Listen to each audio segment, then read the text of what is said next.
All right. Hello, everyone. Good morning. My name is Julia Matthies, and I work for the Society of St. Vincent de Paul. The name of my project is Home is Where the Heart Is, and I'm looking at social connections and health outcomes among older adults in transitional housing. So a caveat kind of before I get started that this is my program that I'm the director of. Ozanam Manor is a transitional housing program. And so kind of by nature of that, I do have a bit of a conflict because these are the residents that I work with every day. So my hope is that some of what comes out of this is just further research. It'll help my program. I hope it'll help a lot of people, but also it is probably inherently a little bit biased. So just kind of a caveat up front. We'll be talking today about the problem as I see it and how it relates to resilience, the questions that I'm going to be looking at, and my basic research plan, what deliverables I hope to come out of it, and why we should care about this, and then of course the acknowledgements. So what is the problem? This is the long version of my problem statement. Lack of stable housing and loneliness are both issues that lead to poor health outcomes in older adults.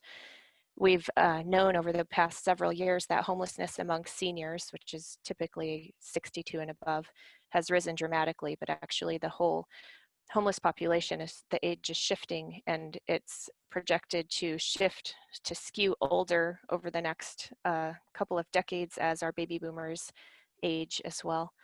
So while older homeless adults have shown improved health outcomes when they obtain housing, so a lot of things actually show that seniors, older people in general, report being lonely. So loneliness and homelessness are both things that contribute to poor health outcomes. I think I saw one statistic that said we spend $6.7 billion in additional spending on adults who identify as lonely in terms of health, what we spend on their health. So they do have a lot more health problems being lonely. So it's kind of a double whammy for older homeless adults. Transitional housing, which is the model that my program is, it's been around forever, but it has kind of, the number of transitional housing programs have declined over the last couple of decades. And most things most studies that look at transitional housing, which is not a lot, they look at things that like outcomes, so how well you get people into housing and things like that. And I think there's a lack of research into other benefits of transitional housing especially for people who are older, that they might show improved overall health and social connection living in this community type setting. The two, excuse me, the two graphs below are from Dennis Culhane, one of his studies that he does. He does a lot of studies on homelessness in America, and they're just kind of showing the age trends. So the first one is over using census data, how you could see it's skewing to the right, which is the older ages, and then it's rising on the figure 2, and it's just projected to keep rising. So in other words, for my problem statement, I had to boil it down to wrap my head around it a little bit. Homeless individuals are at risk for more health problems. Lonely individuals are at risk for more health problems. Older adults are more likely to report feeling lonely, and homelessness is increasing among older adults. So an intervention or service model that provides stable housing and improves social connections may result in better health outcomes for older adults experiencing homelessness. Transitional housing may achieve improved social and health outcomes for older adults, but transitional housing for this population is rare and has not been studied in light of those goals. I think in Maricopa County, I believe Ozanam Manor is the only transitional housing specifically focused on the older population of people experiencing homelessness. So how does it relate to community resilience? this is how the Piper Trust defined a resilient community in their in the study they commissioned on community resilience in Maricopa County. And so I think that these highlighted sections, the community has sufficient capacity to address social needs and provide a safety net during bad times. The population is actively engaged in civic affairs and volunteerism and demonstrates a high degree of connection to each other and to place. And older adults are actively engaged and valued as they share a lifetime of experience and wisdom for community benefit. Those are really the aspects of community resilience that I'm hoping to focus on in this project. And I think that the Society of St. Vincent de Paul is in a unique place, and therefore my program is in kind of a unique place to address the social connection aspects of community resilience. Our mission, so community engagement and community involvement is really baked into our identity and our mission and what we do. We have a very strong focus on bringing volunteers and community partners in to help us to meet the needs of the people that we're serving. And so I think that we're in a fairly good place to help people to build that community. And that's what I'm hoping to tap into. The questions that I'm going to be looking at are, is living in transitional housing a predictor of improved health outcomes for older adults who have experienced homelessness? Is living in transitional housing a predictor of improved social connection among older adults who have experienced homelessness? And among older adults who have experienced homelessness, is there a correlation between those two things? And when I say older adults, typically I'm talking about age 50 and over, not just seniors specifically. So our program is focused on people who are age 50 and older. So that's why I'm using the term older adults instead. So. Okay, so the plan is that I want to be conducting surveys on 3 different groups. First will be people who are currently experiencing homelessness who are seeking services at Ozanam Manor. And then second are the residents who are living in Ozanam Manor. And then third are the people who have moved out and into their own permanent housing situations. And what we'll be looking at is basically, the survey is a brief health risk assessment. So what are your health concerns and outcomes and habits over the past few months? And then also their perception on their social connection, how many, what kinds of social supports they are having currently in the community. So we'll be able to compare those 3 groups. What do those things look like for people who are experiencing homelessness? What do they look like for people living in transitional housing? And then what do they look like for people who are living independently or in assisted living? So we will be conducting those hopefully over the next 3 months or so. And then a subset of those will be interviewed further just to expand on their survey responses, to get a better understanding of what their health habits look like, what challenges they might be experiencing. And also we'll be completing like Ecomaps. I'll explain a little more about that later, to elaborate on their social connections. And then we will be using incentives for people who are helping us. So gift cards for people who complete surveys and interviews. This is more detail on how we're going to actually conduct the research for each population. So I'm not really going to go into that, but I wanted to include that here so that everyone can see what the difference is, because we've had to have different processes for each. Most notably is those who are already living in Ozanam Manor. The survey itself will be conducted in a group setting. The others will be individual. And then most for those who are former residents, the interviews and the surveys will be done in their homes. So this is an Ecomap. If you look on the right, it looks a lot like a social network map. So I am a social worker. That's my background. And so Ecomaps is something that is used a lot in social work and is something that I'm familiar with. It is not used, well, it's used sometimes in research, but it is, I think it will be a useful tool. So there are some general guidelines or some common practices when using Ecomaps. So the person is at the center, and then in the circles all around them are their supports as they see them. So usually this is gathered through interviews with the participant, and then you can look at many different types of supports or people in their lives.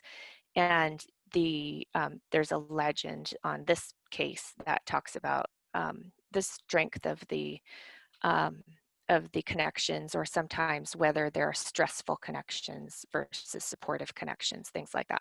So the idea is to complete one of these um, on people from each of those subsets that I'm looking at, people who are experiencing homelessness, who are in transitional housing, and who are in independent living.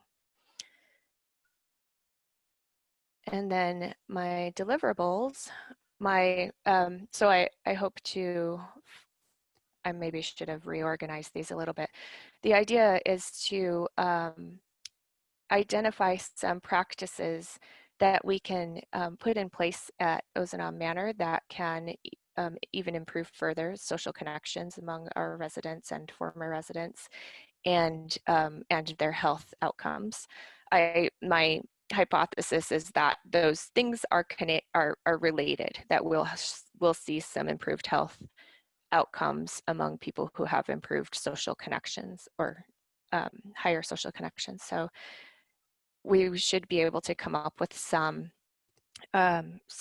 practices that we can use. And so we'll come up with a plan for an initiative related to that. And I will be presenting it to the St. Vincent de Paul Board of Directors, along with just our findings in general. And then one thing that's important to me is to complete a feedback session with the residents and interview participants so that they can kind of see their voice being shared in that way. So what? I believe that the results will advance our existing knowledge in the area of social connection and homeless services for older adults. I think there is a need to identify different ways of serving that subpopulation and those who are experiencing homelessness. And I believe it will inform a new comprehensive initiative for Ozanam Manor that's focused on building social connections for current residents. And then, as I kind of referenced earlier, I'm hoping it can lead to interventions that can be generalized for other social programs and living environments that serve seniors. So I don't think it needs to be only focused on those who are currently experiencing homelessness or in transitional housing. I think it could have implications for people who are in, senior apartments or other things like that, where if they improve their community, if we can have some better community practices for seniors, I think that'll improve their quality of life, their housing retention, and their healthcare costs. And then finally, I'm hoping that it may lead to some interest among people who would like to study this further. These are some of the references, some of the people that have, I guess, the giants that we're little tiny people standing on the shoulders of. One in particular is, so Dennis Culhane and a whole bunch of other people look very often at, or they've looked for years at homelessness and advocated for interventions for them using basically the costs of healthcare for them. So that's something that's been useful for us. And then acknowledgements. So I'd like to acknowledge Patricia, of course, for being very helpful in this whole process and guiding us. And then my St. Vincent de Paul executive team, because they've been just very supportive of me engaging in this work, and they are happy to see whatever comes from it. And then Tanya is an ASU MSW intern who's going to be joining me to to help me with this whole project. And Brett Peterson is our School of Social Work contact that will be helping to coordinate that. And then I would like to thank my Ozanam Manor residents who I think you've probably noticed all the pictures that I've had in here. These are all of my residents who over the past few years have granted their permission to share their stories and their pictures, and they're always willing to share their experiences and help me learn. And then finally, just for inspiration, Community First is from Mobile Loaves and Fishes, is a community in Austin, Texas that houses chronically homeless people, and they are very focused on community as their kind of their central value. And so that's been a big inspiration to us at St. Vincent de Paul. And that is it.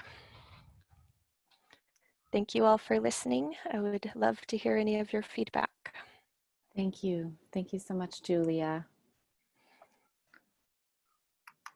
Great. Do I have to stop sharing my screen? Or Yeah, did I that already? would be fine. We can then see you. You do have to stop sharing it.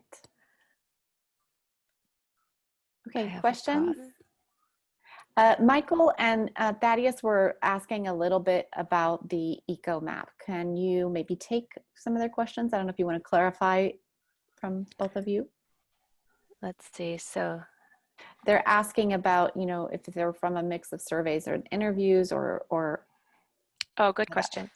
Yeah, it can be done a variety of ways. So basically you can do an Ecomap as the investigator or the interviewer and do it yourself, but actually that's not probably the most genuine way to use it. So a lot of times it'll be done in collaboration.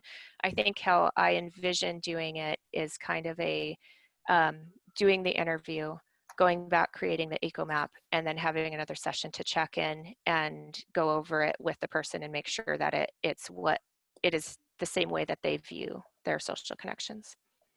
To have a validation process built in. Yeah. Okay. Did that take care of your questions about the Ecomap? Hi, Julia. This is Dodging.